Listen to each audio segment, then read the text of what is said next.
नमस्कार मित्रांनो, the GK. Zone Marathi या चॅनलमध्ये आपले स्वागत आहे. आज आपण चालू घडामोडी याच्यावर काही निवडक प्रश्न उत्तरं पाहणार आहोत. चला तर सुरू करूया. स्टॉकहोम जल पुरस्कार 2024 कोणाला प्रदान करण्यात आला आहे? स्टॉकहोम जल पुरस्कार 2024 तैकानोकी यांना प्रदान करण्यात आला आहे. दोस्ती 16 संयुक्त सरावामध्ये कोणत्या देशाचा समावेश आहे?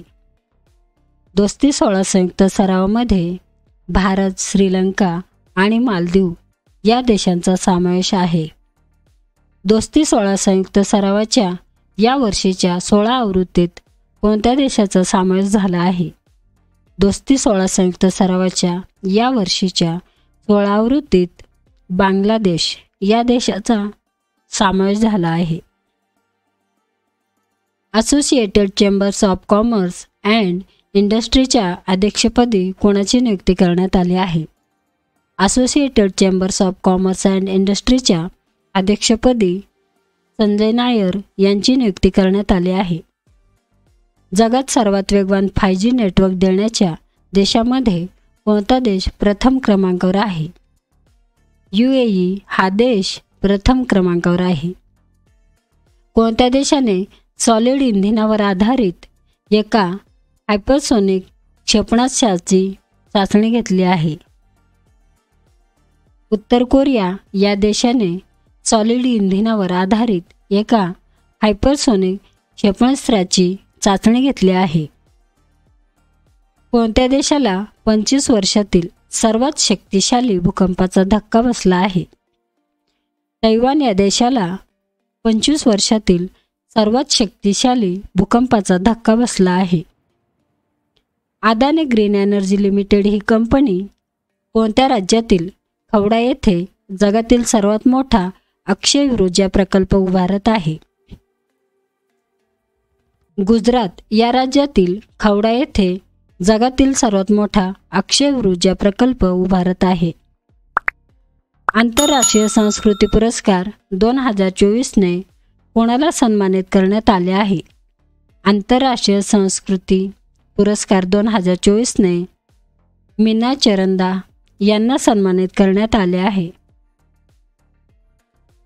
रिन्युएबल एनर्जी फायनान्सिंग श्रेणीमध्ये स्कोच ESG पुरस्कार कोणत्या कंपनीला मिळाला आहे? रिन्युएबल एनर्जी फायनान्सिंग श्रेणीमध्ये स्कोच ESG पुरस्कार REC लिमिटेड या कंपनीला मिळाला आहे. इंटरनॅशनल लेबर ऑर्गनायझेशनच्या अहवालानुसार भारतात पुरुष कामगारांना सर्वाधिक पगार कोणत्या राज्यात दिला जातो? दिल्ली या राज्यात दिला जातो.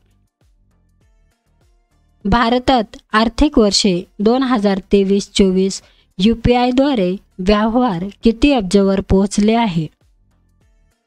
131 अब्जवर पोहोचले आहे. ज्युडिथ सुमिनावा-तुलुका यांची कोणत्या देशाच्या पहिल्या महिला पंतप्रधानपदी निवड झाली आहे? ज्युडिथ सुमिनावा-तुलुका यांची काँगो या देशाच्या पहिल्या महिला पंतप्रधानपदी निवड झाली आहे. भारताचे पहिले try service common defence station कोणत्या ठिकाणी होणार आहे? मुंबई या ठिकाणी होणार आहे. कोणत्या देशाच्या शास्त्रज्ञांनी कृत्रिम सूर्यामध्ये 100 दशलक्ष अंश सेल्सिअस तापमान 48 सेकंदापर्यंत मेंटेन करण्याचा जागतिक विक्रम केला आहे? दक्षिण कोरिया या देशाच्या शास्त्रज्ञांनी कृत्रिम सूर्यामध्ये 100 दशलक्ष अंश सेल्सिअस तापमान 48 सेकंदापर्यंत मेंटेन करण्याचा जागतिक विक्रम केला आहे. सीताराम मीना यांची कोणत्या देशाच्या राजदूतपदी निवड झाली आहे? सीताराम मीना यांची नायजर गणराज्य या देशाच्या राजदूतपदी निवड झाली आहे. RBIच्या स्थापनेला 90 वर्षे पूर्ण झाल्यानिमित्त कोणाच्या हस्ते एका विशेष नाण्याचे अनावरण करण्यात आले आहे? RBIच्या स्थापनेला 90 वर्ष पूर्ण झाल्यानिमित्त नरेंद्र मोदी यांच्या हस्ते एका विशेष नाण्याचे अनावरण करण्यात आले आहे. केंद्र सरकारच्या प्रेस अँड इन्फॉर्मेशन ब्युरोच्या प्रधान महासंचालकपदी कोणाची नियुक्ती करण्यात आली आहे? शेफाली सरण यांची नियुक्ती करण्यात आली आहे. नवी दिल्ली येथे पार पडलेल्या राष्ट्रीय खो खो स्पर्धेचे महिला व पुरुष दोन्ही विजेतेपद कोणत्या राज्याच्या संघाने पटकावले? महाराष्ट्र राज्याच्या संघाने पटकावले. एशिया सोसायटी इंडियाच्या अध्यक्षपदी कोणाची निवड झाली आहे? एशिया सोसायटी इंडियाच्या अध्यक्षपदी संगीता जिंदाल यांची निवड झाली आहे. FICCI लेडी ऑर्गनायझेशनच्या राष्ट्रीय अध्यक्षपदी कोणाची नियुक्ती करण्यात आली आहे? जयश्री दास वर्मा यांची नियुक्ती करण्यात आली आहे. सध्या चर्चेत असलेल्या कचथिव बेट कोणत्या दोन देशादरम्यान स्थित आहे? सध्या चर्चेत असलेल्या कचथिव बेट भारत आणि श्रीलंका या दोन देशादरम्यान स्थित आहे.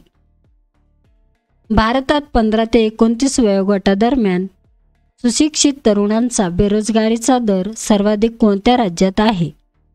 सर्वाधिक ओडिशा या राज्यात आहे.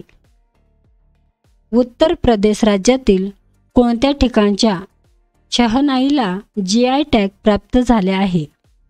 उत्तर प्रदेश राज्यातील बनारस या ठिकाणच्या शहनाईला GI टॅग प्राप्त झाले आहे. महाराष्ट्रातील कोणत्या जिल्ह्यातील हुपरी येथील चांदी उद्योगाला GI टॅग प्राप्त झाले आहे? कोल्हापूर या जिल्ह्यातील हुपरी येथील चांदी उद्योगाला GI टॅग प्राप्त झाले आहे. स्टॉकहोम जल पुरस्कार हा कोणत्या वर्षापासून दरवर्षी पाण्यासंबंधी काम करणाऱ्या व्यक्तीला दिला जातो?